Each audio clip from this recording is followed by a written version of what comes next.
না, তুমি এই ভিখারির সঙ্গে কথা বলছো কেন? ওকে 50 টাকা দাও আর এখান থেকে সরিয়ে দাও। ঠিকভাবে কথা বলো, ও আমার স্ত্রী, বুঝলে? কি বলছে? দৃষ্টি, এটা কি তোমার স্বামী? আরে ঋষভ, সিরিয়াসলি ওর দিকে একবার তাকাও। তুমি ওর কথা বিশ্বাস করছো কেন?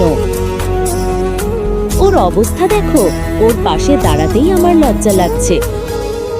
তুমি ভাবছো ও আমার স্বামী হতে পারে? হতে পারে ও দান চাইতে এসেছে। ওকে কিছু টাকা দাও আর বিদায় করো।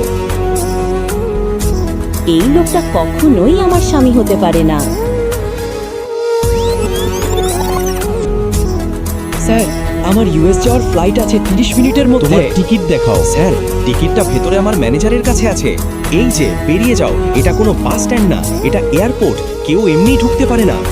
স্যার, আমি অনুরোধ করছি, আমার ইউএসএল ফ্লাইট 30 মিনিটের মধ্যে। টিকিট ভেতরে আছে।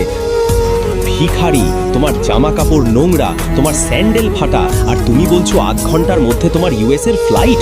তুমি কখনো স্বপ্নেও প্লেন দেখেছো? আমি ভিক্ষা করছি স্যার, আমার ফ্লাইট আছে, দয়া করে আমাকে যেতে দিন। এভাবে যেতে দেওয়া হবে না, আমি অনুরোধ করছি স্যার। চলে যাও, না হলে মেরে লাল করে দেব।